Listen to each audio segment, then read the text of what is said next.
I realized my marriage was slipping the night I walked into the living room and found my wife Emma smiling at her phone in a way she hadn't smiled at me in months. Not a polite smile, not a tired one, the kind of smile a person gives when someone else makes them feel wanted, desired, alive. She didn't hear me come in. Her thumb flew across the screen, her eyes glowing in the reflection. Then, like a switch flipped, she locked her phone and placed it face down when she finally noticed me standing there. "Mark," she said, startled. "You're home early." "Yeah," I replied casually. Traffic wasn't bad, but my stomach dropped because Emma never put her phone face down. Ever. She stood and gave me a quick hug, light, distracted, the kind you give an old acquaintance rather than your husband. I held her a second longer than she held me, and when she pulled back, I felt the familiar ache in my chest. She wasn't here with me anymore. Not really. I sat on the couch and watched her walk to the kitchen. Her steps seemed too quick, too rehearsed. She grabbed a glass, filled it with water, took one sip, and then set it down like she suddenly couldn't swallow. "Long day?" she asked, still avoiding my eyes. "Could say that," I answered. "What about you?" "Just work stuff." "Events?" "Meetings. Same old." She waved her hand dismissively. Same old, except nothing had felt same old in months. Emma used to come home bubbling with stories, rude clients, funny coworkers, little moments she wanted to share. Now, she said the bare minimum, ate dinner quietly, and found reasons to stay up late answering emails. I shouldn't have checked her smartwatch when she left it charging in the bathroom the week before. I shouldn't have looked at the sudden spikes in her heart rate at Tunze 4:02 p.m. and 11:17 p.m. On nights she claimed she was sitting in bed. But love makes you notice the things you wish you didn't. That night, I forced myself to act normal. After we ate, I joined her in the bedroom. She sat at her vanity, removing her makeup with slow, absent strokes. Her reflection in the mirror showed exhaustion, but not the kind work creates. Something, or someone else, was draining her. "You're quiet tonight?" I said. "I'm just tired," she replied automatically. "You've been tired a lot." She paused, her hand stilling on her cheek. "Are you keeping tabs on me?" "I'm paying attention," I corrected. "There's a difference." She sighed loudly like I'd become a burden she had to manage. "Mark, don't start." I didn't want to fight. But every time I took a step toward her, she took two back. Still, I tried. "Emma, are we okay?" She froze for half a second before plastering on a gentle smile. "Of course we are." But her voice cracked on the last word. We went to bed in silence. She lay facing the wall, her body curled away from me. I stared at the ceiling, my hand resting an inch from her back, wanting to reach out but terrified she'd flinch. Around midnight, I heard her phone buzz softly. She lifted her head, glanced at me, then slowly slid out of bed and tiptoed into the hallway with the kind of quiet a breaking heart teaches you. I followed. She stood in the kitchen, whispering urgently into her phone.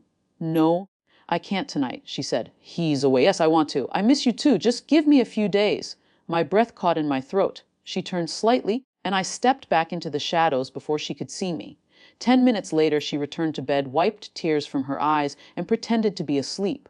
I lay there motionless, the truth pressing down on my chest. She wasn't just drifting away. She was gone. Still, I said nothing.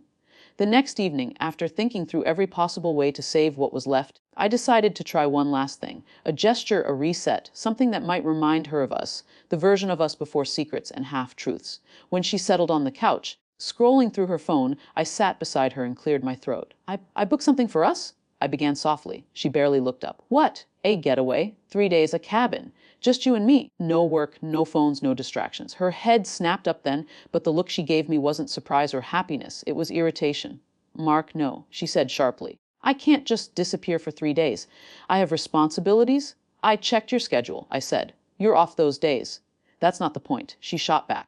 "I don't want to be stuck in a cabin with you right now." The words sliced straight through me. "Why not?" I whispered. She threw her hands up. "Because I need space. A break. Honestly, I could use a month away from you, just peace." For a moment, everything in me went still. A month away from me. A break from her own husband. But instead of falling apart, something inside me quietly hardened. I nodded slowly. "If that's what you want, I understand." Her expression softened slightly. Maybe relief, maybe guilt.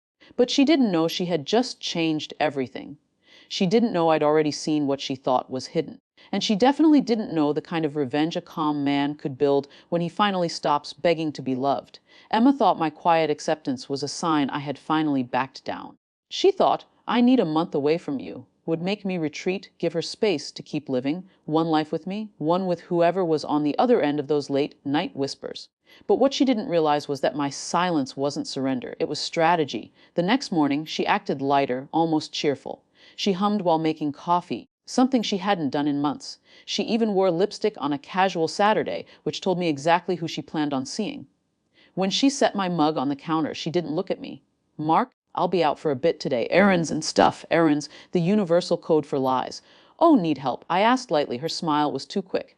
No, no, it's fine. I'll just be around. Right, I said softly. Around. She froze for a fraction of a second.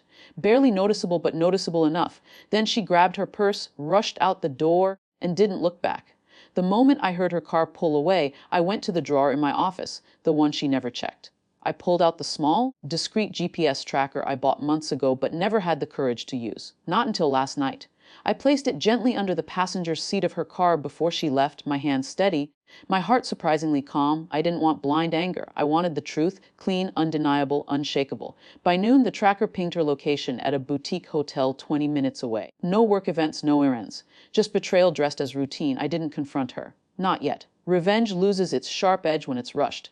Instead, I went back inside, cleaned the kitchen, answered work emails, and carried myself like a man who had no idea his marriage was rotting from the inside. Hours later, she returned just before dinner.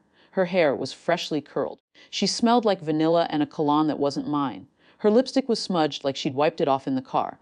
Long day, I asked. She hesitated.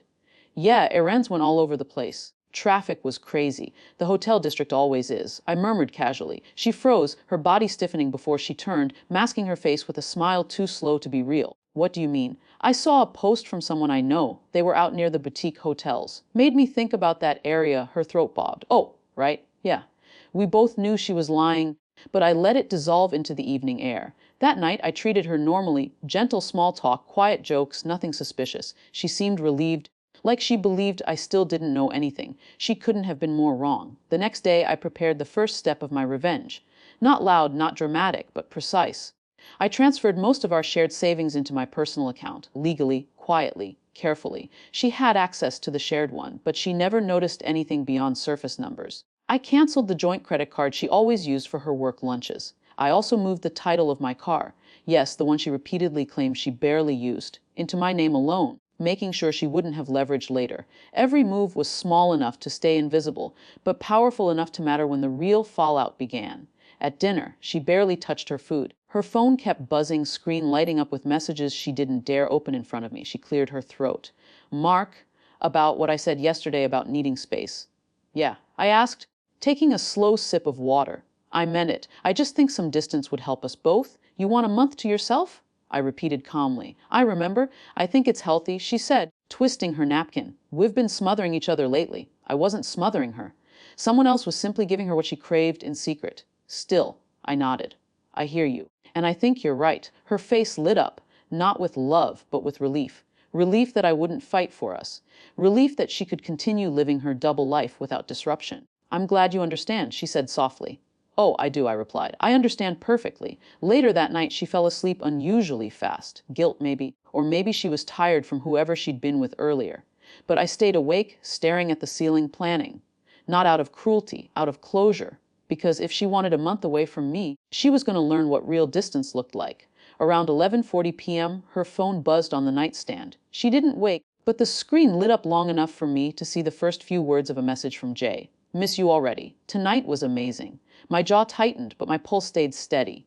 Pain, when felt long enough, becomes strangely quiet. I didn't touch her phone. I didn't need to. I already had every piece I needed. At 1:07 a.m., I quietly slid out of bed, grabbed my pre-packed bag, and stepped into the hall. It wasn't dramatic, no slamming doors, no shouting, just a clean break. But as I reached the bottom step, I heard movement behind me. Mark. Her voice shook. She was crying. I didn't turn around. Where are you going? She whispered. I stayed silent, and that silence was the first part of her consequence. I didn't answer right away. I just stood there in the dim hallway, my hand resting on the doorknob, the house silent except for her unsteady breathing behind me. Mark, please, why are you leaving? Emma's voice cracked in a way I hadn't heard in a very long time. Talk to me. For months, she had been the one creating space between us. Now that I was finally giving her what she asked for, she suddenly wanted answers. I turned slowly, meeting her tear-filled eyes. She clutched the door frame like her legs wouldn't hold her. Her hair was messy, her face streaked with panic. The confident woman I'd watched walk out earlier, replaced by someone afraid of losing her safety net. I'm just giving you what you wanted, I said quietly. You said you needed a month away from me, so I'm stepping back. Simple as that. That's not what I meant, she whispered. You're twisting it. I didn't want you to just disappear. You didn't want time away from me, I asked softly. I just needed space, she insisted, wiping her cheeks. I tilted my head. Space to do what, Emma? Her jaw clenched. Her eyes flicked away. She didn't have an answer, because any honest answer would expose everything she'd been hiding. I'll be staying at my brother's place for a bit, I said. Don't worry about me. She hugged her elbows like the word brother had stung her. You're leaving without talking to me. We can't fix something when only one of us thought it was broken, I replied. You made your choice long before tonight. She allowed a shaky breath. Mark, you're scaring me. What's going on? I finally stepped closer, studying her face. The confusion, the guilt, the fear. And I knew what terrified her wasn't losing me, but losing the comfort I provided, the stability, the husband who paid attention even when she drifted away. But I wasn't that man anymore. Mark, did something happen? She whispered. Yes, so many things happened, but I wasn't going to hand her the truth wrapped neatly on a silver platter. She had made her choices. Now she would feel their weight. You should get some rest, I said instead. It's late. I walked out the door before she could say anything else. Her quiet sobs carried into the night, but I didn't turn back. Sometimes the loudest revenge is simply choosing yourself. My brother Jason opened his door with raised eyebrows. You're here at 1 a.m. What happened? I just need a place to stay for a few days, I said. Is the guest room free? He nodded without asking more. I was grateful. Jason was the kind of man who didn't pry until someone was ready. I dropped my bag in the room and sat on the bed, exhaling for the first time all night. The weight of the house, Emma's lies, the emptiness, it all pressed on me in slow waves. I checked the GPS tracker on her car. She'd been home since 10:00 p.m. with no extra stops, no late-night meetups tonight. Not after she saw me leave. The next morning, she called, then again. And again, I ignored every call. She texted next. Please come home. We need to talk. I'm scared. Mark, please answer. I set my phone face down, the same way she'd been doing for months. By the afternoon, she stopped. If you're punishing me, please stop. At least tell me what I did. I almost laughed. Bitter, tired, she didn't even realize what she'd done, or maybe she did, and she just hoped I didn't. Jason stepped into the room. You want coffee? Breakfast. Coffee's good, I said. He hesitated before adding, whatever's going on, just know you don't deserve to be treated poorly. Not by anyone. I nodded. He didn't know the half of it yet. That evening, while scrolling through receipts for work, I opened the shared cloud account, mostly out of habit. New photos had synced automatically without her realizing. My stomach tightened. I clicked. A picture came up. Emma in the very outfit she wore yesterday, standing in a dim boutique hotel hallway with a man whose face was conveniently cropped out, but whose hand was wrapped around her waist. It wasn't explicit, just enough to confirm everything I already knew. My fingers curled into the bedsheet, not from rage. Rage was too easy. From betrayal, so deep it felt like a physical bruise. Another photo synced, this time a mirror selfie, her smile unmistakable, her hair tousled, her lipstick half faded, his reflection blurred, but undeniably male standing behind her. I closed the laptop slowly, not out of shock, but out of clarity. Crystal, unmistakable clarity. She had taken those photos within the time frame she told me she was running errands. The pieces weren't pieces anymore. They were a full picture. And that picture was ugly. My phone buzzed again. Emma calling, crying, begging. This time I answered, but I didn't speak. I let her cry, let her voice shake, let her feel the panic she'd thought I never would. Mark, please. Just tell me where you are, please. I finally spoke, one sentence, calm and steady. I'm exactly where you pushed me. And I hung up. The real revenge hadn't even started yet. Emma called again the next morning, her voice sounding smaller, more fragile. Mark, please. I can't eat. I can't sleep. I don't know what's happening. I didn't respond. I let the silence stretch until she broke. Just tell me what I did, she whispered. But the truth was she already knew. I ended the call and drove to the house that afternoon. Jason offered to come with me, but this was something I needed to face alone. Calmly, decisively, not emotionally. When I walked through the front door, Emma was sitting on the couch. Knees pulled up to her chest, hair messy, eyes swollen. She looked undone. The moment she saw me, she shot to her feet. Mark. She almost stumbled toward me. I thought you left for good. I thought I told you, I said quietly. You wanted space. I'm giving it to you. She grabbed my arm, desperate. Don't say that. Please. Whatever this is, we can fix it. Just tell me what I did wrong. I gently removed her hand. You didn't do something wrong, Emma. Hope flickered in her face. Then why? You did something unforgivable. I finished. Her lips parted. A dry breath escaped. Mark, no.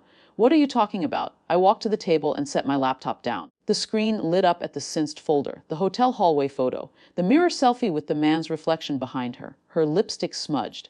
Her hair tousled, her smile real, the one I hadn't seen in months. Emma's entire body went rigid. She covered her mouth, stumbling back as if the images physically hit her. No, no, Mark, please listen. This isn't what you think, really. I asked softly, because it looks exactly like what I think. Tears streamed down her cheeks. I swear it was a mistake. I was confused. I've been stressed. And he just. I raised a hand. Don't insult both of us with excuses. She sank to her knees, sobbing. Mark, I love you. I'll do anything. Please don't give up on us. Funny, because a week ago she wanted a month away from me.